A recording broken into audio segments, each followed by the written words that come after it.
My wife said I couldn't go with her to the college reunion because spouses were prohibited. But then her friend sent me pictures of her with her ex-boyfriend.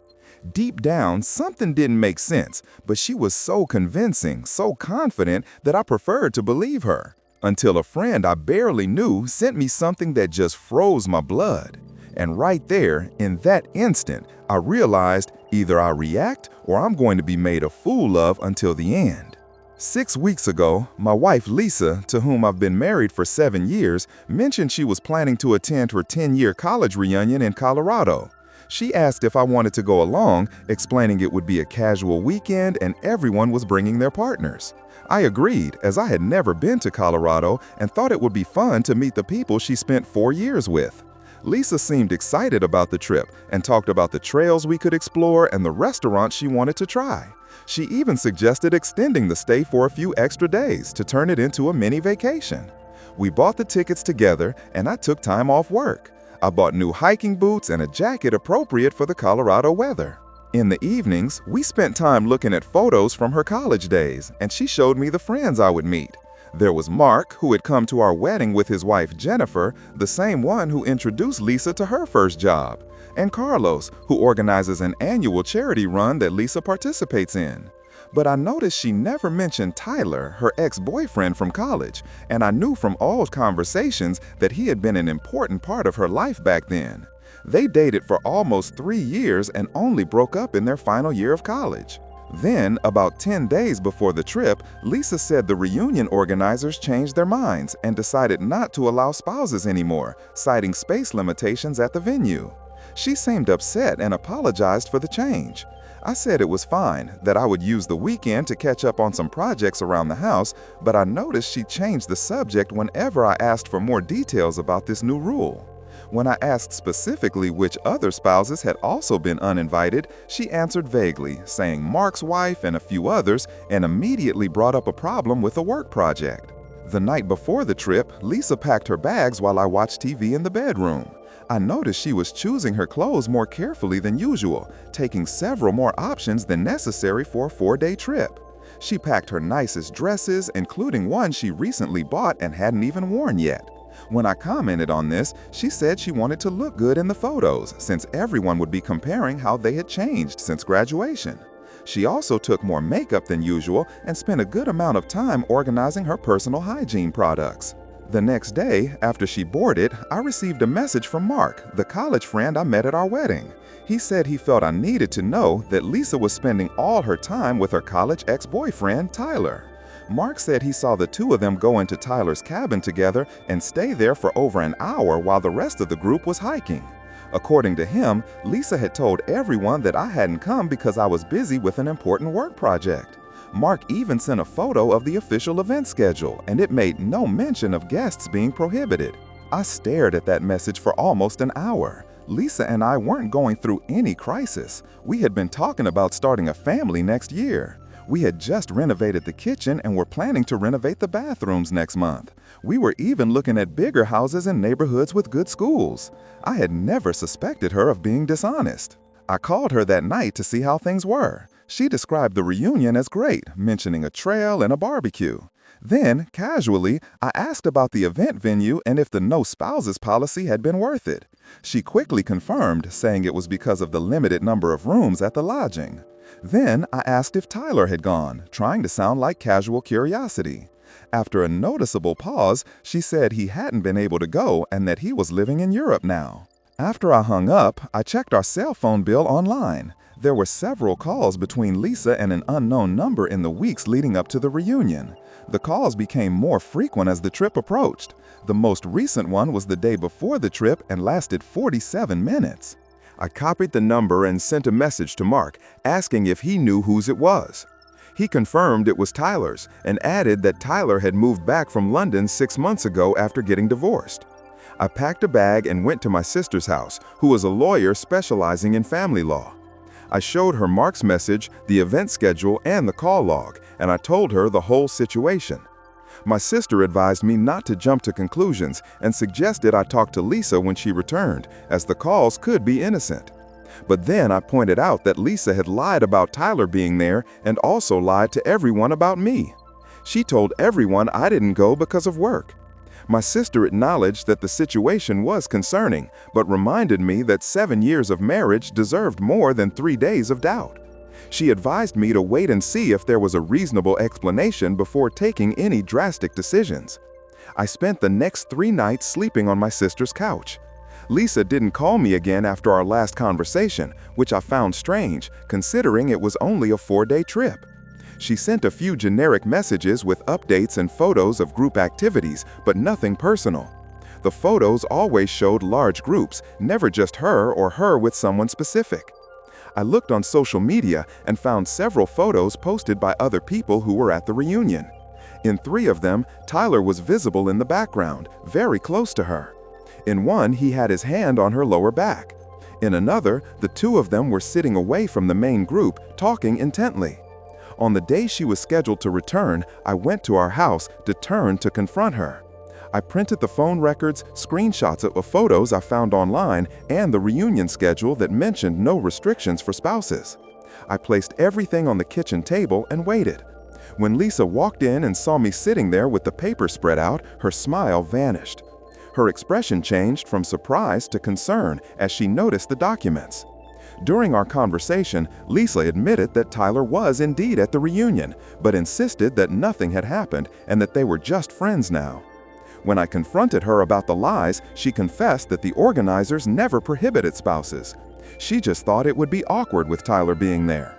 She said she wanted to avoid an uncomfortable situation for everyone. When I showed her the 47-minute call log with Tyler the day before the trip, she tried to deflect by saying I had invaded her phone records and that it was intrusive. She claimed Tyler had called because he was nervous about seeing everyone again after his divorce and wanted to know who would be present. I pointed out that this had been the 12th call between them in just 3 weeks. It wasn't just a one-off conversation about guests. I mentioned that I had already talked to my sister about divorce possibilities. Lisa was visibly shaken. She repeated several times that nothing happened with Tyler, that she was just trying to be his friend during a difficult time post-divorce. According to her, the 2 only went to the cabin to grab something from his car, and Mark didn't see them leave because he had already gone on the hike. She said she was just helping out and even paid for most of his meals because he was unemployed. I showed her the social media photos where Tyler appeared with his hand on her back. She dismissed it, saying it was just a moment when they were squeezed together to take a group photo, even though there was visible space around them. I said I would spend the night at my sister's house because I needed to think. Lisa followed me as I packed my things, growing increasingly desperate, saying I was overreacting and wanting to throw away 7 years of marriage over harmless messages and photos. She talked about our plans to have children and the house we were thinking of buying. When I finished closing the suitcase, she blocked the bedroom door, begging me to stay and talk. I just waited for her to move and left without saying anything. Lisa called me 27 times that night. She left 14 voicemails, each one more emotional than the last.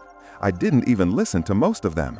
In the following days, she texted nonstop, oscillating between apologies, justifications, and accusations that I was being irrational. My sister agreed to suspend any legal proceedings for now to give me time to think. But honestly, I don't know what to do anymore. 7 years of marriage and I never saw this coming. My head is spinning trying to understand it all. My friends are divided.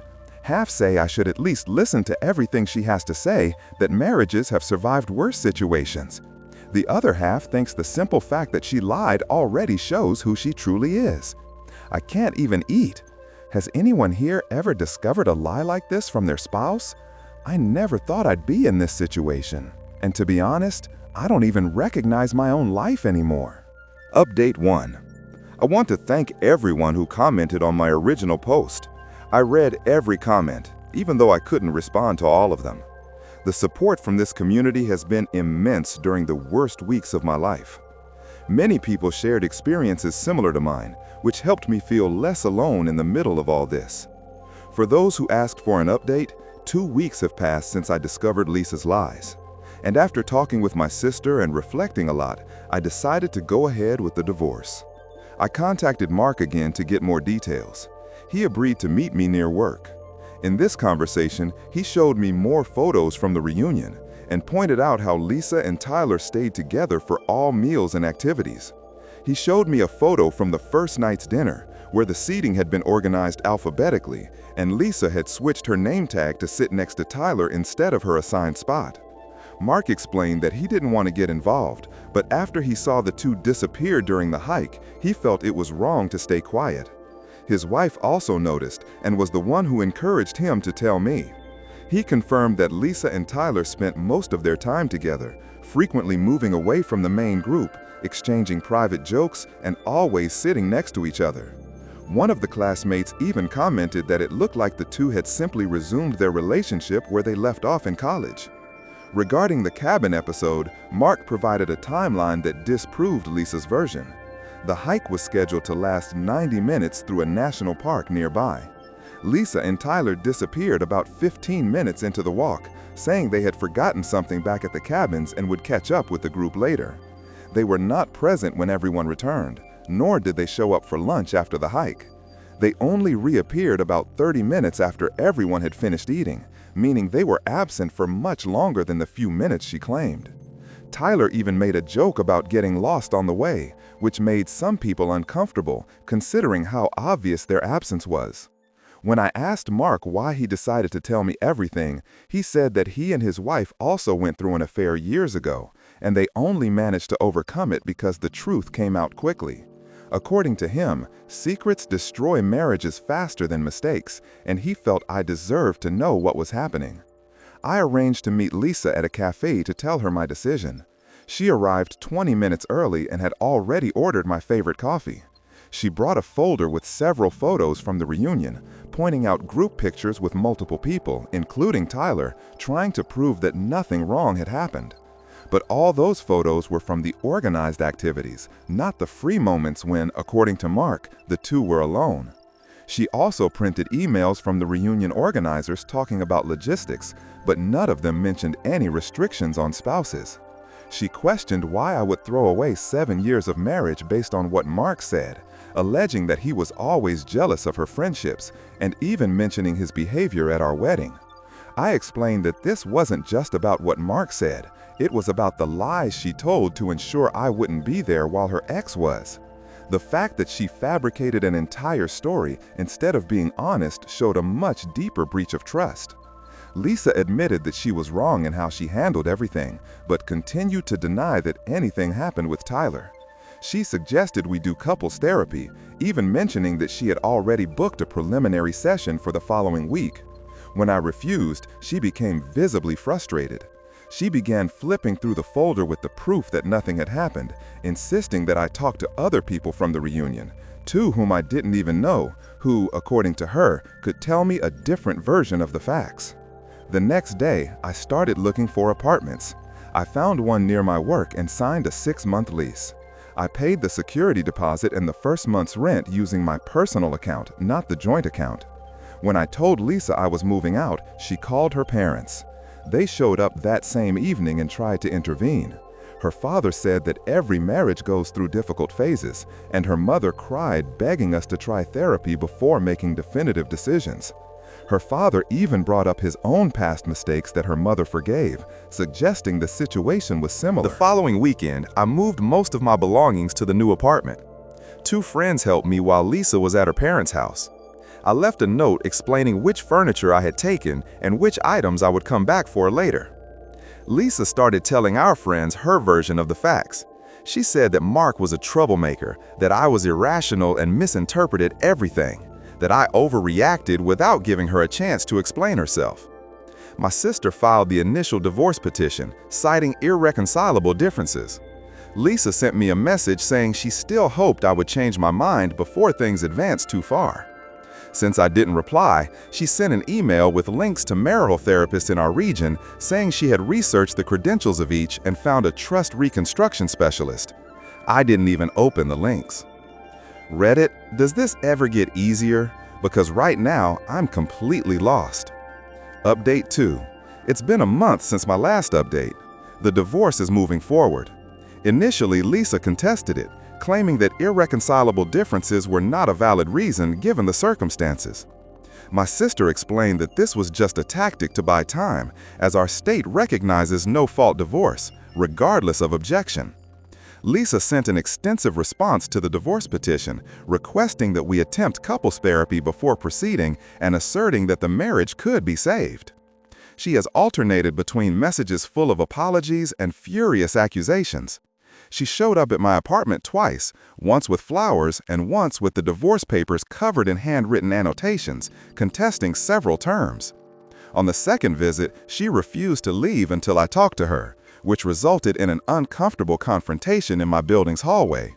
A neighbor eventually intervened, allowing me to go back inside. My building manager was instructed not to let her in anymore. Lisa also contacted my sister directly, trying to convince her to stop representing me. She sent emails saying I was acting irrationally and that deep down, I didn't want to get divorced. Lisa forwarded everything to me without comment. Lisa then sought out our mutual friends to try and convince them to make me change my mind. 2 friends contacted me, concerned about how quickly the marriage was ending. They had clearly only heard her side of the story. Last week, I ran into a friend of Tyler's at the supermarket, Jamie, who also knew my wife. We met at my wedding and he recognized me. During the conversation, I mentioned the situation between Lisa and Tyler at the reunion. Jamie was confused and revealed that Tyler had said Lisa was all over him the entire weekend. According to Jamie, Tyler mentioned that Lisa said our marriage was having problems and would probably end anyway. Jamie then revealed that Tyler admitted that they hooked up on the last night of the reunion. When I asked for more details, Jamie confirmed that Tyler said point blank that they slept together. He apologized for being the bearer of bad news, but felt I needed to know the truth. Jamie added that Tyler felt conflicted about the situation, but Lisa had been so insistent, reassuring him that our marriage was practically over. According to Jamie, Tyler showed messages that Lisa sent during the reunion, explicitly romantic messages. I thanked Jamie for the information and abandoned my groceries. Back in the car, I called my sister to tell her what I had discovered. She advised me not to confront Lisa yet, explaining that this information could be useful in the divorce process. She commented that if Lisa was contesting the divorce, proof of adultery could change our approach, and asked me to forward any message or email from her before replying to avoid legal complications. That night, Lisa showed up unannounced at my apartment after a neighbor let her into the building. She brought dinner from my favorite restaurant and asked to talk.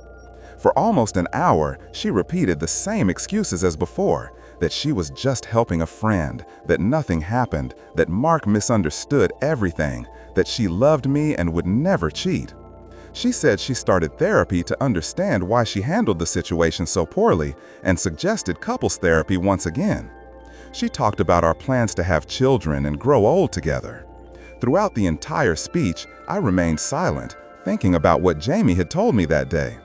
When she finished, being the idiot that I am, I went against my sister's recommendation and told her about my conversation with Jamie and what Tyler had allegedly said about them hooking up. She became visibly irritated and said that Jamie was lying, that Tyler would never say that. She claimed that maybe Tyler had sent Jamie to lie because he was hurt that she had cut off contact after the reunion, realizing that their friendship wasn't worth jeopardizing the marriage. She asked why I preferred to believe a stranger instead of her, and accused me of looking for excuses to end the marriage. When I asked if she admitted to continuing to talk to Tyler after the reunion, she became defensive, grabbed her things, and slammed the door shut. The next day, I received a long email from her, saying she had contacted Tyler and he denied telling Jamie anything about them hooking up. According to her, it was all a misunderstanding or deliberate sabotage. A week later, I received a call from Tyler himself. He said that Lisa had been calling him insistently, sometimes from different numbers, accusing him of spreading rumors. He said he just wanted the drama to end. When I asked him directly if he had told Jamie that they had slept together, Tyler admitted he exaggerated. He said they spent a lot of time together at the reunion, but they only kissed. They didn't sleep together. The kiss supposedly happened on the last night after the farewell dinner, when they were both drinking. Tyler added that Lisa told him our marriage was in crisis, that we no longer connected, and that she was confused about what she wanted. He said she was the one who initiated most of the interactions and suggested they meet alone during the events. When I mentioned that we were planning to have a child next year and that we weren't facing problems, Tyler seemed surprised, apologized for what happened, and admitted he should have backed off knowing she was married. After this call, I forwarded Tyler's contact information to my sister, who again advised me not to confront Lisa directly with these contradictions. She said to let the legal process run its course without adding more emotional confrontations. I did not respond to the email Lisa had sent defending herself. 2 days later, she unexpectedly accepted the divorce terms my lawyer had proposed, including the division of assets we had agreed upon. The speed of the acceptance, after weeks of fighting against the divorce, made me wonder what had changed. My sister suggested that Lisa might have realized Tyler spoke to me and decided to accept defeat before more details came out during a contested process. Update 3.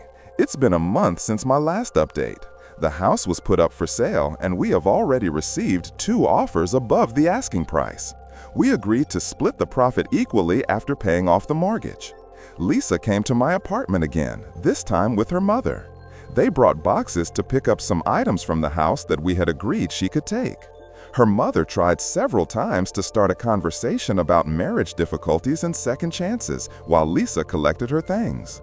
She told a story about almost separating from her husband shortly after Lisa's birth because of his long working hours and unjustified suspicions. She emphasized how happy she was that they overcame the problems instead of separating. I helped carry the boxes to the car, but avoided engaging in the conversation beyond the minimum courtesy. As they were about to leave, Lisa asked to speak with me alone, while her mother waited in the car. Her mother seemed reluctant to leave us alone, looking back several times as she walked toward the vehicle. Alone, Lisa's behavior changed. She seemed more serious than in previous interactions. She said she needed to clear her conscience and admitted that she lied about why I didn't go to the reunion, in addition to spending a lot of time with Tyler there. However, she insisted they never had sexual relations and only kissed once after the farewell dinner when they were both drinking. She claims she herself interrupted the kiss before it went further and immediately regretted it. She said she didn't understand why Tyler would have told Jamie that they had sexual relations. She suggested that perhaps in his mind a kiss counted as hooking up, or that he exaggerated to make himself seem desirable. She also admitted to deleting text messages between her and Tyler before the reunion, saying the conversations sometimes involved memories of their past relationship, something she knew would hurt me. Regarding the cabin episode, she claimed it was innocent. They went to his car to get something, but ended up talking longer than expected about his recent divorce and feelings of failure. I asked why she was telling me all this now. Lisa replied that since the divorce was going to happen anyway, she wanted me to know the truth. She acknowledged that she made a series of bad decisions and is now facing the consequences, but swore she hadn't cheated on me to that extent. She denied having doubts about our marriage before the reunion, contradicting what Tyler told me, and suggested he may have misunderstood something she said about being nervous about having children. She handed me an envelope with tickets to a concert by a band we both like. She said she had bought them as a surprise for our anniversary before the reunion. She didn't expect me to go with her, but thought maybe I still wanted the tickets. I took the envelope without saying anything. After she left, I received a message from Tyler saying Lisa had asked him to write to me. He reiterated that they did not have sexual relations at the reunion, only kissed. He admitted that he told Jamie something happened while he was drunk, but insisted it was an exaggeration. He apologized for his role in the story and promised not to contact me or Lisa again. Their stories now matched, which made me hesitate for a moment. But then I remembered all the previous lies. Even if they only kissed, Lisa lied to spend time with an ex-boyfriend, then lied again when confronted. Whether it was sexual relations or a kiss doesn't change the main point. She broke the trust. And the fact that their versions changed several times only made me doubt the latest version even more. The next day, Mark sent me screenshots of a heated argument between him and Lisa where she accused him of ruining the marriage by messaging me. In the texts, she called him a traitorous friend and accused him of misinterpreting innocent interactions. Mark stood by everything he told me and even said that others at the reunion noticed Lisa and Tyler's behavior but didn't want to get involved. He mentioned details I didn't know, such as the two disappearing from a bonfire for over an hour. In the messages to Mark, Lisa admitted that she and Tyler reminisced about their old relationship during the reunion. She accused Mark of jumping to conclusions about the time they spent alone in the cabin, but notably did not deny that they were alone for longer than she had previously claimed. She also referenced inside jokes and harmless flirting that, according to her, were misinterpreted. For me, every new piece of information only confirmed my decision. Even this last confession about the kiss seemed more like a half-truth molded to justify Jamie's revelation while minimizing her actions. The pattern was always the same: deceive, deny, and only partially admit when confronted with evidence. Now I am focused on rebuilding my life. I bought new furniture for the apartment instead of continuing with the temporary ones I brought from the house. My sister introduced me to her husband's friend who is remodeling his basement, a project that has occupied my evenings and weekends. Lisa stopped contacting me as often. According to mutual friends, she has been saying that she made a mistake, but that my lack of forgiveness is the real reason for the marriage ending. Some believe her, others don't. I stopped trying to correct the narrative or justify myself. Those who know me understand. Those who don't are irrelevant to my future. The divorce will be finalized in the next few months, hopefully as soon as possible. I'll update again when that happens. Final update. The divorce was finalized last week. I expected to receive the final papers without any drama, but that's not what happened. 2 days before the divorce became official, I received an email from Lisa. The subject was "The Whole Truth." I almost deleted it unopened, but curiosity got the better of me. In the email, Lisa finally admitted that she and Tyler actually slept together during the reunion, not just once, but twice. She said that initially she was fighting the divorce so desperately because she couldn't face the whole truth even to herself. According to the email, Tyler had contacted her a month before the reunion and they had been communicating frequently. When she learned he would be there, she deliberately fabricated the story that spouses were not welcome. She gave details I hadn't known before. Their first night together had been planned in advance. It was not a spontaneous decision under the influence of alcohol as she had previously claimed. She arranged to meet him at his cabin after the welcome dinner, telling the others she needed to make a work call. The second time was after the farewell dinner, when most people were involved in group activities. She expressed regret for everything, especially for trying to make me look irrational to our friends for wanting the divorce. She acknowledged that she manipulated the situation, only confessing parts of the truth when confronted with evidence. She finished by saying she wasn't asking for forgiveness, just wanted to stop living with the lies. I forwarded the email to my sister without comment. She called me right away to check if I was okay. I confirmed that I was. I had suspected all of it for a long time. When she asked if I wanted to use this confession in the divorce process, I refused, saying the terms were already fair and I just wanted to close this chapter quickly. I filed the email among the documents, but saw no advantage in using it to punish Lisa further. I did not reply to her email. There was nothing left to say. The day after the divorce was finalized, Lisa's sister called me. We had always gotten along well at family gatherings. She had read Lisa's confession email and wanted to apologize for how her family treated me throughout the process. She said Lisa finally told her parents everything and that they were ashamed for having pressured me so much to give the marriage another chance. I reassured her that it wasn't their fault. They were just trying to support their daughter, as expected. She made a point of saying that the family wanted me to know they didn't blame me for anything. Lisa's father, in particular, felt terrible about the things he said to me during that forced attempt at reconciliation. 2 days later, I received another email from Lisa. She wanted to meet one last time to return some personal belongings she found while packing up the house, which, as part of the divorce settlement, we decided to sell. I accepted. Lisa arrived 10 minutes late and handed me a small box containing an antique watch that belonged to my grandfather and some photos of my childhood that were mixed with hers.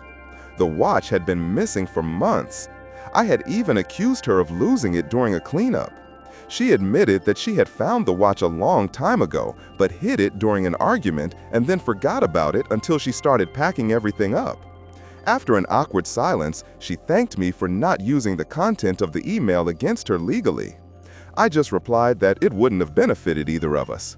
She looked different, short hair, thinner than I remembered from the last time I saw her. She commented that she was doing therapy and trying to understand her actions. We finished the coffee in silence. As we said goodbye, she asked if I would consider maintaining any contact as friends. I politely declined, saying I thought a clean break would be healthier for both of us. She nodded and didn't insist. Thank you, Reddit, for being with me throughout this entire journey. When I first posted here about a year ago, I was completely lost.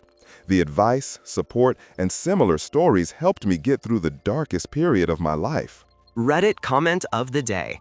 And so this story ends with the truth coming out too late and an antique watch symbolizing everything that was lost. The OP had patience, dignity, and, in the end, what many fail to achieve, closure without having to dirty his hands in the process. But, ladies and gentlemen, the question remains. If she hadn't been caught, would any of these confessions have surfaced, or would the silence have remained comfortable and convenient? You decide. Reddit of the day says goodbye for now, but we'll see you soon, where the next revelation might be even closer than it seems. If you enjoyed this story, you know what to do. Leave a like, share it with anyone who will love this plot, and subscribe to the channel so you don't miss the next chapters. Oh, and there are 2 other stories full of twists and turns waiting for you right here on the screen. See you next time. Yeah.